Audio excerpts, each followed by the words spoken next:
दी banking गुरु channel में आपका स्वागत है। आज हम इस वीडियो में डिस्कस करेंगे RBI panel report on private sector banks. इससे पहले कि हम इसकी पैनल रिकमेंडेशंस डिटेल में देखें, लेट अस सी कि पीछे की वीडियोस में हमने जो अपनी रिकमेंडेशंस दी हैं वो कैसे काम कर रही हैं और उसका क्या इम्पैक्ट हुआ है। हमने एक वीडियो बनाया था स्टेट बैंक ऑफ इंडिया के ऊपर, और जिसमें हमने काफ़ी पॉजिटिव व्यू अपना दिया था कि state bank of India needs a री रेटिंग, और हमने 300 350 की बात भी की थी। अभी 300 350 तो नहीं, लेकिन 250 रुपये का रेट टच करके स्टेट बैंक ऑफ इंडिया 240 पे वापस इसका रेट चल रहा है, और लॉन्ग टर्म काफ़ी पॉजिटिव है। और वी एक्सपेक्ट कि over a period of 1 year definitely state bank of India अच्छे रिटर्न्स देगा, अच्छे रिजल्ट्स देगा और ग्रो करेगा। हमने एक और वीडियो बनाया था यस बैंक पे। यस बैंक में भी हमने एक अपना पॉजिटिव व्यू दिया था कि हमें यस बैंक और राणा कपूर को अलग से देखना चाहिए, एक इंडिपेंडेंट प्राइवेट बैंक की तरह इसको देखना चाहिए। और लॉन्ग टर्म में 4-5 साल में हम यस बैंक 100 रुपये का शेयर देखते हैं। शॉर्ट टर्म 25-30 रुपये तक हो जाना चाहिए से 1 साल तक, और इमीडिएटली एक क्वार्टर में 17-18 रुपये का शेयर होना चाहिए। आज की डेट में 14-15 रुपये पे शेयर चल रहा है। We are also very positive on Yes Bank, looking to the management, looking to the policies they are adopting. Overall market sentiment की हमने बात की थी, जिसमें कि बूमिंग शेयर मार्केट और all time high Sensex, Nifty, and we have suggested कि हमें कंट्रा कॉल्स लेनी चाहिए। पीएसयू स्टॉक्स के ऊपर हम कंट्रा कॉल्स ले सकते हैं, या हम गोल्ड पे भी हम कंट्रा कॉल ले सकते हैं, ताकि जब भी मार्केट करेक्ट करे तो we should be at a safer place. चाहे कम रिटर्न्स आए लेकिन हमारा लॉस कम होना चाहिए। Even gold is a very good bet at less than 50,000। Any adverse feature as far as the COVID is concerned or any other adverse international development can lead to international market corrections, Indian market corrections, and उसका benefit मिलेगा gold को। आज जो हम discuss कर रहे हैं वो है internal working group Reserve Bank of India की panel report, which is a draft report. Private sector banks के बारे में उनकी रिकमेंडेशंस हम डिस्कस करेंगे। Let us see first the context क्या है इस रिपोर्ट का। मेरे हिसाब से जो पिछले 2-3 प्राइवेट बैंक्स जो डिफॉल्ट में गए हैं, एक ट्रिगर पॉइंट है। Public sector banks specially and others bank also, credit off take is not there despite the government's policies, government schemes. जो क्रेडिट ग्रोथ नहीं हो रही है वो एक कंसर्न है। मोर प्लेयर्स को इस क्रेडिट ग्रोथ में पार्टिसिपेट करवाने के लिए दिस इज ए रिकमेंडेशन। एक और agenda, long term agenda, privatisation of public sector banks, क्योंकि गवर्नमेंट के पास हर साल कैपिटलाइज करने के लिए फंड्स इतने नहीं हैं। At some point of time government intents कि हम कुछ पब्लिक सेक्टर बैंक्स को प्राइवेटाइज करें, तो उसके लिए भी ये रिकमेंडेशंस फ्रूटफुल हो सकती हैं। Now let us see what are the recommendations. हम बेसिक 3 रिकमेंडेशंस ले रहे हैं और उसी को डिस्कस करेंगे। पहली रिकमेंडेशन है cap on promoters equity in banks is to be increased over a period of 15 years from 15% to 26%. The second recommendation is large corporates will be encouraged to apply for license and they may be given the license of the banks. तीसरी recommendation हम जो discuss करेंगे वो है large NBFCs, 50,000 crore से ऊपर के asset size की NBFCs, RBI will prefer that they should get converted into the banks. Now, way 3 recommendations, इसकी कौन सी एंटिटीज हैं जो इससे डायरेक्टली इम्पैक्ट हो सकती हैं। पहली रिकमेंडेशन 15 से 26% की promoters equity. IndusInd bank, Kotak Mahindra bank, बंधन बैंक, उज्जीवन बैंक, इस तरह के जितने बैंक हैं जहां पर प्रमोटर्स इक्विटी कैप किया हुआ है 15% पे, वो 26% पे इंक्रीज हो जाएगा अगर ये रिकमेंडेशन एक्सेप्ट होती हैं over a period of time. अब इसका इम्पैक्ट क्या है? एक तो प्रोमोटर्स इक्विटी इंक्रीज होने से डिपॉजिटर्स का फेथ इन बैंकों में बढ़ेगा, प्रमोटर्स का इंटरेस्ट इन बैंकों में बढ़ेगा, डिफॉल्ट प्रोबेबिलिटी, बैंकों की डिफॉल्ट प्रोबेबिलिटी कम हो जाएगी। This will be a big market sentiment booster for these banks. Large corporates, Reliance, Tata जैसे कॉर्पोरेट्स को प्रेफरेबली अगर वो बैंक्स के लाइसेंस लेना चाहते हैं तो उनको दिए जाएंगे।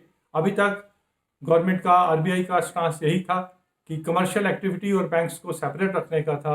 Now there is a likely change in their stance कि corporates can also manage, large corporates can also manage the banks। उसके पीछे भी थीम यही है कि large corporates sponsored banks, the probability of default will be less। Third is large NBFCs, उनको convert करना banks में। अब why the NBFCs should apply for conversion to the banks? Let us understand from the NBFC point of view। Banks को low cost deposits, current accounts, saving banks, जो demand deposits जो रहते हैं उनको permitted रहते हैं डिमांड डिपॉजिट्स पब्लिक से लेना, लेकिन एनबीएफसीज परमिटेड नहीं होते।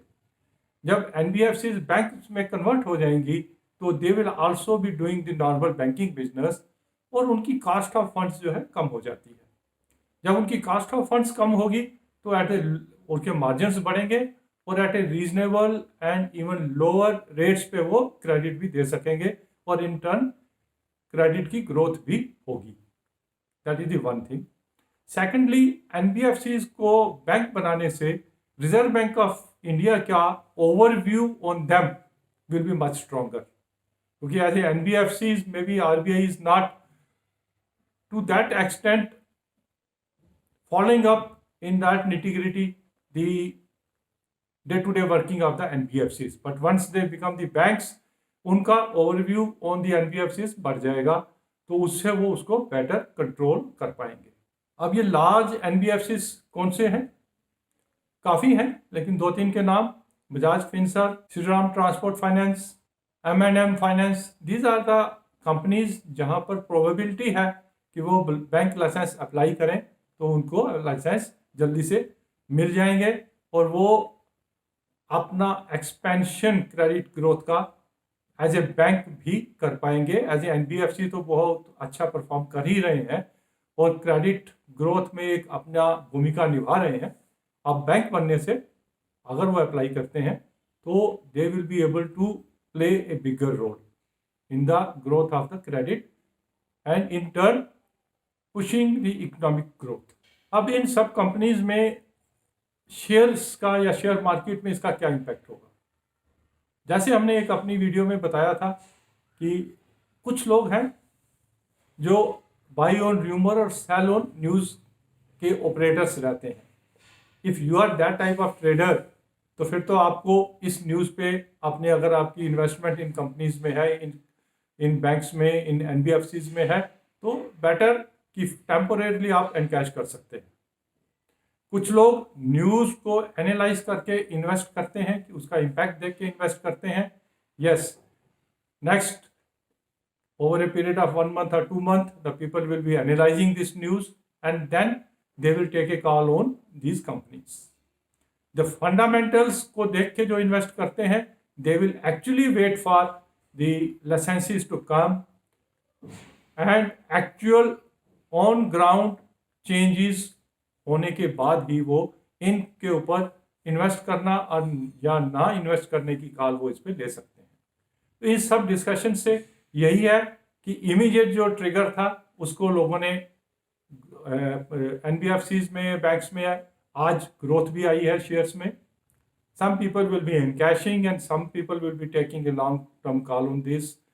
विच type of investor you are, you have to take, depending on that you have to take a call on your shareholding in these NBFCs, in these banks। but इस सब discussions का एक Riders भी हम देना चाहेंगे कि this is simply A draft report.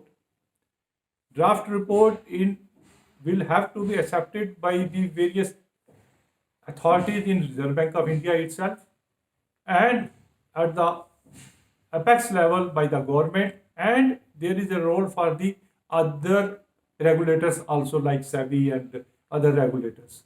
So long way to go when these things will be implemented, and we will see some positive fruitful results because of these changes. But definitely there is a rethinking at the RBI level on the behest of the government regarding the shareholding pattern NBFCs के बारे में और in private sector banks के बारे में एक rethinking चल रही है. ये रिपोर्ट उसका पार्ट है, and going ahead we will see some positive actual news and actual lessons is happening also. But at the same time, if it has to happen, there has to be changes, some changes in the Banking Regulation Act, and we have seen that Banking Regulation Act changes are not that easy, or it takes a lot of time. So long-term scenario is positive. Temporary flip आज market ने ले लिया है. Now you have to take a call on all these, and a long-term call you have to take. Thank you very much. इसी RBI panel report के ऊपर further analysis जैसे जैसे डेवलपमेंट्स होंगी हम आपके लिए फर्दर वीडियोस लाते रहेंगे. फॉर द टाइम बिंग, अगर आपको ये एनालिसिस अच्छा लगा तो please subscribe to our channel and tell your friends and relatives also to subscribe on this channel and give your feedback so that finance related and banking related analysis हम आपके लिए future में भी लाते हैं. Thank you.